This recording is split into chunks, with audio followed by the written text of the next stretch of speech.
Coach Scott Satterfield, Louisville. Welcome to Sports Spectrum, sir. How you doing? Doing great. Thanks for having me. I actually said Louisville. It's Louisville, right? I pronounced it wrong. I think you can say Louisville. I say Louisville. I think there's several different ways to pronounce it, and I don't think you can go wrong. But I haven't. People have said I say it correctly, so I'm gonna stick with that.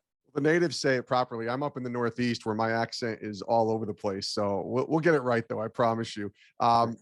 Welcome to the show. Really excited to talk football, to talk faith, coaching, leadership. I think there's a lot of different topics that we can kind of, hit on over the next 30 minutes or so. I think starting with the off season might be the best. You have spring practice that just finished up. What's the biggest difference when you think about your work and your family time in the off season as opposed to preparation in season for you? Is there a thing called off season? I don't know what that is. I mean, great point. We're kind of start right there. We really there is certain seasons. As there's seasons of life, there's seasons of a football coach. As you think about the fall, you think about the winter time, the spring ball time. Then there's a recruiting aspect in there. Then there's a summertime, and in summer, there's really kind of two phases in the summer. But like right now, and so-called off season, you really, there's several things that we do, and I think, with our players, we recruit in January and we're doing winter conditioning, so to speak, with our players. And then there's a time in end of February, March, April, where you're kind of doing spring practice. And then we start back recruiting again in May, and then camp season's June. In July, there's about 2 to 3 weeks in there where we try to have some vacation time and get away. Then, of course, we start in August, and then we all know what that entails from August to bowl season. Yeah, what off season, right? Exactly. I think you described it well. I did want to ask you about recruiting. The last few years has been a little crazy with COVID, and I've talked to a bunch of players, coaches, even some young people that are in high school. The recruiting has changed a lot this year and last year a lot because of the super seniors and the transfer protocol. How has that changed for you, the dynamic of how you go recruiting, or has it changed at all? Yeah, it's changed quite a bit. As you think about roster management, it's one of the most difficult things that we do as coaches, trying to figure out, and the new rules that, you mentioned the COVID rules with the super seniors, but now this one-time transfer, the guys can leave and go to another school. They don't really have to tell us coaches, they can just jump in the portal. And now you're sitting there, well, maybe we need, 3 or 4 extra DBs that we didn't think that we were going to need. And so roster management is probably the biggest thing. So that affects recruiting tremendously. And as we think about that, so in the transfer portal, so now we can go recruit other college players as opposed to maybe just high school players. You have junior college players. So that's changed tremendously. It used to be a lot of just high school players, and now it's kind of affected that to where now you're not signing as many high school players, and so therefore not as much opportunity, for athletes coming out of high school ranks.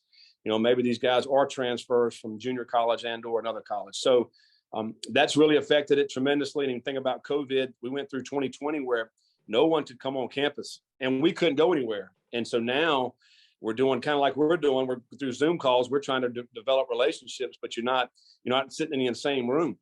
And I didn't like that. I think, to me, part of developing relationships is being in the same room, being around people.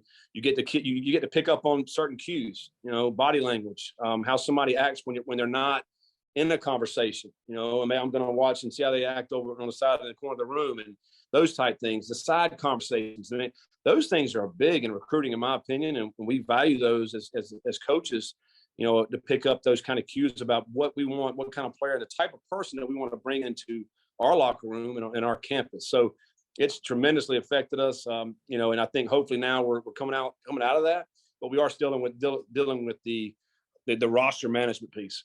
And what's the biggest difference? I mean, besides maybe just the level of coaching when you're talking about a Sun Belt conference, program like you were at previously, to where you're at now at Louisville. And, the recruiting is different, right? Because it's a higher level, or is it different? Well, I mean, it's similar, but it seems like there's a lot more competition, obviously, at this level that we're dealing with, recruiting against, a lot of Power 5 schools that historically are known. and, you know, have a reputation, and, you know, have won championships and national championships and those type things. You know, at the previous school I was at, then maybe, you know, it's the same process though. You go through the same things, you know, as far as dealing with relationships, but, you know, now you're going to end up falling, maybe the level of talent, maybe not as great, but sometimes it is. You know, some of these guys slip through the cracks at a smaller level, you know, so I don't think there's a ton of difference in it. The big difference is, you know, at this level, you know, obviously if you're not recruiting and you're not bringing in top players, then you're going to have a hard time winning any games. And we all know you have to win if you want to keep your job. So, you know, not only are we developing men, but we're trying to do it in the right way in order to win games. So therefore you have to do your homework. You have to get the right person in here that really has the stuff, in my opinion, not just the talent, but has the stuff inside. I think is the biggest thing that we're looking for. Let's also intersect the conversation a little bit with faith. That's what we do here at Sports Spectrum, sports and faith. Your faith's obviously important to you, or we wouldn't be doing this interview in many ways because of the people that we talk to. Tell me about, maybe let's start here, your time with the Lord in and out of season. That's kind of where I started with the other, you know, aspects of your role and just being a father and being a coach and all of that. But what about your time with the Lord, and what does that look like, you know, different seasons, you know, right now, maybe in the off season and certainly during the season? Does it look similar, or is it a little different just based upon the schedules? You know, I think it's probably it's a little different. I think, you know, we have to be very intentional during the season because our time is so used up. I mean, you just don't have as much time, you know, once we start the season. And, you know, there's things that we've done here in our program to where we're intentional about getting in the Word. And, you know, one of the things when I first took this job was, you know, one of my prayers was, you know, if God was going to open up the door for me to go somewhere else, you know, have some people in place for me, you know, when we go there. And, you know, it's no coincidence that Chris Morgan, our FCA director, was one of the first guys I met when I came to this place. And you know, has been a tremendous friend for me, and not only that, but just somebody that pours into us coaches and our players. And so that's important to me. And so we're very intentional about that during the season. You know, we do some things, you know, where, you know, in the season on Mondays, you know, Chris is going to be leading us, you know, in devotional, or it could be a book. I mean, it could be a thing that he just wants to share that week. But again, just kind of poured into us. We also do something on Wednesday nights during the season where, you know, we go out to my house, we build a fire, we have some food, and then, you know, Chris will line up a speaker to come in and just pour into the coaching staff. And it's a time away. You're getting away from football. The reason why I do it at my house, I don't want to do it in the office. If it's raining, we do it in the office, but we don't want to. We want to get away. We want to get out. We want to get outside of football, and where we can just relax. Maybe it's 30 minutes, but we can just relax and really just get somebody to pour into our coaching staff and really fellowship. You know, I just think that's extremely important because I believe in balance. It's so hard to have balance though during the season. Yeah. You know, and I think for me, I think during the season, I think, you know, because it's such a stressful time in my life throughout the season, you know, really is just, I find myself, you know, you just talking to God more, really. Because of what you're going through. I mean, you know, and sometimes in my job, it can get lonely. You know, there's times where, man, everybody's looking at you, and you know, you have to come up with some good decisions and maybe some wise words, and I know I'm not adequate enough, just myself, I'm not adequate enough to make that happen. So I think sometimes, you know, when you go through things like that, you do want to get closer to God and to the Word. And I think I find myself at times that happens throughout the season, maybe sometimes more than the off season, even though I do have more time in the off season, which is kind of ironic. But but I think more than anything, just getting around and spending time around godly men, that's so important. When did that faith take shape for you? There's always that moment where we all have to kind of make this faith in Christ our own. You might have grown up in a Christian home, for all I know. I did not, but there's a moment where we all have to kind of make that our own. Kind of take me through the evolution of your faith and when that took place. Yeah. I mean, I was very blessed to have, you know, two parents that took me to church from the time I could go, you know, and I, you know, it's where my church is. It's funny because I went home, I was to visit with my mom just recently, and the church that I grew up in is now a CVS. I mean, it was on a busy street in Durham, and they ended up selling it. But you know what? I think for me during that time is really when I grew, to love the Lord, and I had a great youth group, and during that time, and it really just set the foundation for me to when I got to high school, and I just had a great foundation, and really. And people say, well, you don't really act like you worry a lot. And I really don't, because I know where I stand with the Lord, but I learned that at a young age. I learned that growing up in a great youth group, and having some great men in my life that really kind of poured into me. And my dad worked a lot. My dad was in the paving business. So there was a lot of times he wasn't around, but if he wasn't, my mom we're going to church, and I was there on Sunday, I was there on Wednesday, and when the youth group met, and that was just a big time for me. And then I think here's how I know the Lord was looking out for me too. So I go to college. I really didn't have anywhere to go. I didn't know where I was going to college. And I get February of my senior year in college. But by this time, everybody knows where you're going to college. Well, I get a call from a coach at App State and said, hey, why don't you come check this place out? We don't have a scholarship for you, but maybe you could walk on. So I go up there, and I said, I can come to school here. And all of a sudden I apply, I get to school there, and then I'm walking on at App State. Well, they had the head coach there, Jerry Moore, who was a tremendous impact on my life, was a godly man. And he really took what I had already learned growing up and kind of just took it to another level for me, to know that you can be a professional and handle yourself this way. And you don't have to be something you're not. You can be a Christian, and you can be, you can serve the Lord and in a way and have success. And that's what he taught me. And for my 5 years playing at App State, and then I was very fortunate. I was able to coach with him for another, I think, 16 years. So that just kind of carried me all into my life, and really kind of where I'm at today. I mean, so I've been very blessed in my whole life to be around those type of people to really want to pour into me, because I need it. I mean, we all need it. Yeah, I was going to ask you about your time, because you were a quarterback, and that's a prominent position, obviously. And you're now a coach, and you've been you coached at App State right out after you finished. I was curious about what it was like to keep Christ at the center during those early years when you're grinding, especially in those early years as a coach. You had the right example, it sounds like. Yeah. So you were able to have that, but still we all struggle. I think we all get caught up as coaches, or anybody who's trying to achieve something in that, knowing that, our faith is not an achievement. It's already been taken care by Jesus on the cross. So we don't have to sort of achieve to or have that approval from him. But in sports, especially in coaching, that's it, right? You have to achieve, and you're going to win. How do you balance those two things and keeping Christ at the center in those moments when you're trying to grind it out? Yeah. Well, again, I was very fortunate to have Coach Moore as our leader, and he kept the main thing, and we did things the right way. It was, and that's what he taught us as players. We're going to have character, we're going to have integrity, and I think, and he got it from, Jesus was a great example. I mean, and you know what, he was in his Bible all the time, and and so that's the way he led, but he wasn't a preachy type coach. I mean, he just led by example of the way that he carried his life and the decisions that he made throughout my tenure as a player. I was a walk-on. I was out there grinding, just trying to make it. I just want to make a name for myself. I just want to see my name on the back of my jersey. Right. The first time I saw it, I was like, man, this is so cool.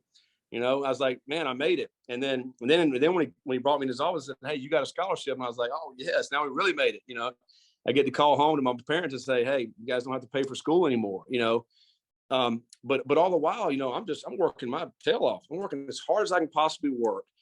But it was because I was competitive and trying to do it the right way. Next thing you know, you're starting. But what he taught us is that you can do all these things and you can have great success and you can do it in the correct way. Not to say I was not perfect as a student, probably got in some trouble or here or there throughout my 5 years at App State.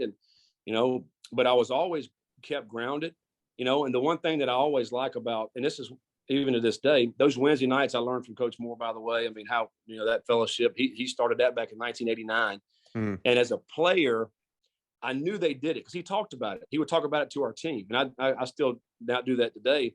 But I knew I wanted to coach as a player, and I couldn't wait to be able to go to those Wednesday nights as a coach. I mean, I just looked forward to that, and I was like, and then when I finally, in 1998, I became a coach, and I got to go to that Wednesday night, during the season. I just loved it. And I've never taken them for granted. And I've been doing that basically my whole career now. But to me, it brings me back. And that's what I like about going to church on Sunday. To me, whatever's going on in that craziness that we are living in throughout the week, it refocuses and it recenters me. And I think it does that for most people.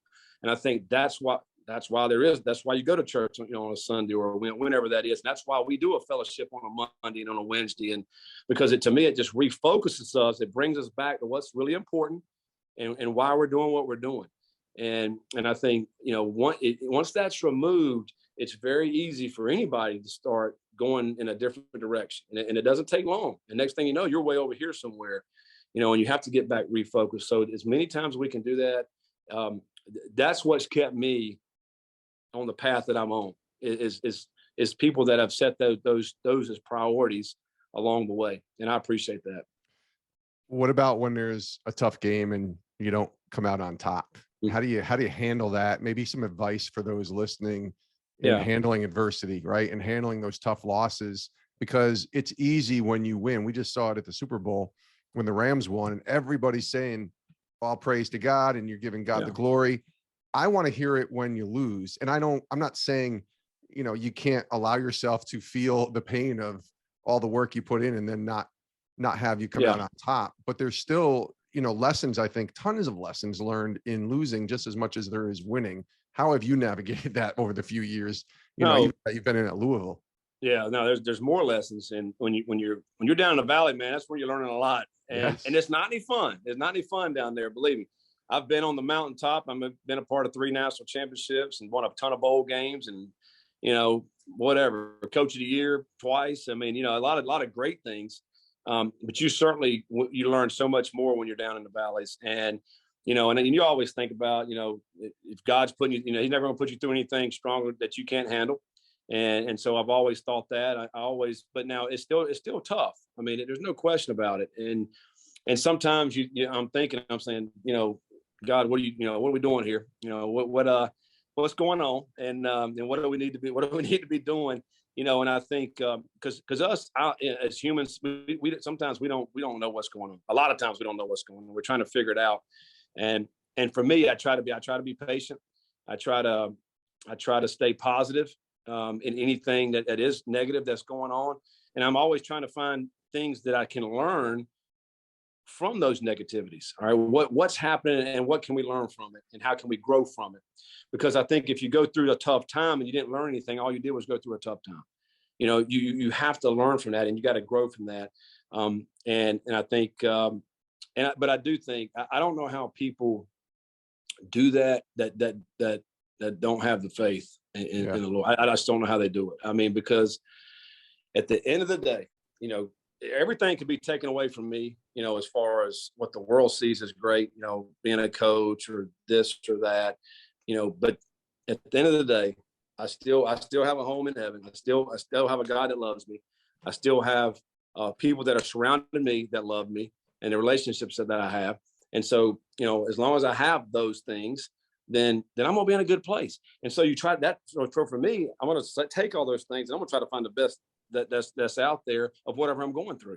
Doesn't make it any easier. There's still some, but man, at the end of the day, I'm still going to smile and say, let's keep rolling. But to me, I think you got to stay positive that way because it's so easy to get down in the dumps. And, there's been a lot of times where you think you can't get out of it, but you can, and now you're better for it. So just keep striving forward. Scott Satterfield is our guest here on Sports Spectrum, Louisville head football coach. I wanted to ask you about that decision to come to Louisville because you were at App State for a long time, kind of as a player, then a coach, and kind of went to a few other places, came back to App State. And there's a lot going into your, investment into that school. And then this opportunity comes to go to Louisville about 3 years ago. I'm just wondering what that decision was like and what it was that the Lord was making clear to you that this was the opportunity that he wanted you to say yes to. Yeah, I think I've had a couple of decisions to make throughout my coaching tenure, and there's one. When I was at App State, we won a national championship in 2005, 2006, 2007. We beat Michigan in 2007. Yes. Which is one of the greatest upset in football history, college football history. And I would, along those times, I was praying, to God. I was like, listen, God, if the doors are going to open, I want you to just swing them wide open for me. And if not, let's slam those doors shut. We're going to be here. And we're going to work our tails off right here. And, along the way. And so I got a job opportunity in 2008. And we had just won 3 national championships. And, and it would have doubled my salary, and I could have, moved up into Division I football and all those things. And, and I didn't do it. And I was, and I was thinking to myself, God's opened up a door right there, maybe I should take it, but I didn't do it. And so the next year we came back, we didn't win a championship that year. And then another job opportunity came up, and I'm thinking, here's, God's opened up some doors right here. You better take it. So I ended up taking the second one, and it was not a good situation. And here's how the Lord works, but it's not a good situation. But that 1 year, I learned probably more of what not to do. That has helped my career more than anything else that I did prior, those national championships and all those things. And it really propelled me, because I left that job, went to 2 more years at FIU, and I came back to App State. I ended up getting the head job at App State, the head football coaching job. Had I not gone through that year, that was way down in the valley, there's no way I would have been the head coach at Appalachian State. No way. And so and that's why I say us as humans sometimes don't understand, how the Lord's working in our lives, but you better trust in him. And so that year was really tough. And I'm telling you, my FCA guy at the time at App, he came up and visited me at that school, and he said, "Man, I've never seen you like this." It was wild. And I was like, I'm in these trials and tribulations right now, Pastor. And so anyway, but I get through that. Gosh, it helped me so much. And so I get back to App State. I get the head coaching job there. We get things rolling. We were winning, I think 3 Sun Belt championships, going to bowl games every year. And then, the Lord opened up a door here at Louisville. And so I thought, man, this is a great opportunity, a great chance to let's go, let's go coach football at the highest level in college football, and let's go see what we can do. And we had done some great things at App, and I love App State. I always will. Spent a lot of time, 23 years there, and we're right at half my life. And so to be able to come to Louisville and meet a new group of people, and the relationships I've been able to get here has been tremendous. It's been a whirlwind. Every day is a challenge, and you know what? But I love it. And I'm every day is just we just put the best foot forward and do the best we can. It's ironic. So we take over here at Louisville, and they had won 2 games the year before. We come in and we win 8 games and win a bowl game. I get ACC Coach of the Year the first year. Probably should have stopped after that year. That was a pretty good year, But and then COVID hit. And so, man, the challenges that we had to go through that, and now, coming out on the other side of that, and here we are getting ready to go into my 4th year. I mean, just the time has really flown by, and we're building it. We're building a great program here, and we're doing it the right way. And, but the opportunity to come here, I think, was just a great opportunity that I wanted to take on that challenge. And, it's been very rewarding for me. Never been to Louisville. I want to make it out there, knowing you and knowing Chris. Maybe I'll come out and visit you guys at some point. I'm here in Connecticut, so it's not too far. But what is it that makes the University of Louisville so special? Yeah. Well, when I first got here, I met just a lot of great people. There's a tremendous amount of great people here that are supportive. I'm not even talking football, just supportive people, and that I've met through Chris, through the church. There's some great mentors here. There's some great business leaders here. There's, one thing that you can find in Louisville is everything. We were in a city of over 1 million people. You can find the good, the bad, the ugly, that's here. But I've been able to associate myself with a lot of great people. And there's a passionate fan base here. If you go to a basketball game or a football game, you're going to see, they're coming out and packing it out, and they're really passionate. They're passionate when things don't go good. They're passionate when things go good, like most fans are. And, what I like about also is the fact I like to play golf. My wife likes to play tennis. There's plenty of those opportunities that we can take in the summertime. So you got some great horse racing right across the street here with the Kentucky Derby. Mm-hmm. So there's a lot of great things about our city and about, being able to be here in Louisville and then to play in the ACC. I love playing in the ACC. I grew up in the Raleigh-Durham area with North Carolina and Duke and Wake and all those guys. And so for me to be able to play against them is really kind of a dream come true for me. As we wind down, I'd love to get your advice or encouragement that you might have for coaches. We had a lot of coaches that listen on all levels, right? Just on being a believer in the workplace and kind of navigating that well, because I think a lot of coaches struggle with that. And, Louisville isn't a Christian university per se. So how do you kind of navigate your role as a coach and your role as a believer and make those two kind of work and intersect in its proper way? Yeah. And I think that kind of goes back to the way that my college coach led our program, and a lot of things that we're doing and how we model this program in is, number one, being who you are and not trying to be something that you're not. I think, and I've always tried to be that way for good or bad. I'm sure there's some things that I don't do great, but the things that I believe in, that's what we're going to do. I think it really comes down to decision making, because as a head coach, I got a decision every day. There's several decisions every day that you're going to have to make. And I'm going to make those decisions in a manner, that would be pleasing to God and not to man. And I think that's probably the biggest thing.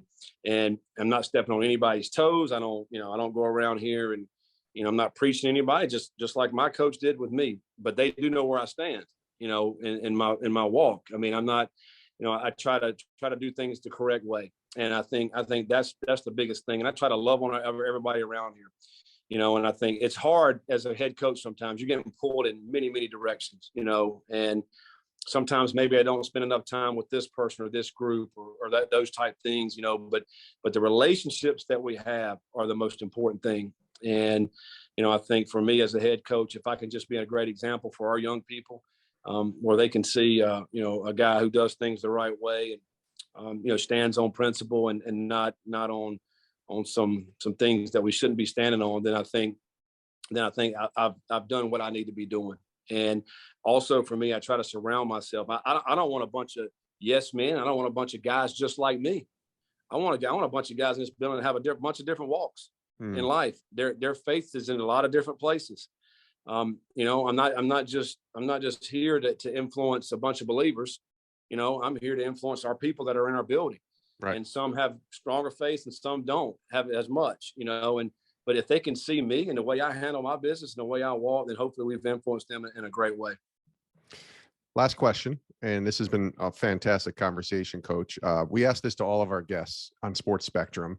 What is God teaching you and showing you today? I mean, it feels like there's a new lesson every day, every season of life. What's the lesson that he's showing you right now? Wow, that's we've had some things that happen today. I mean, there's something that happens every day.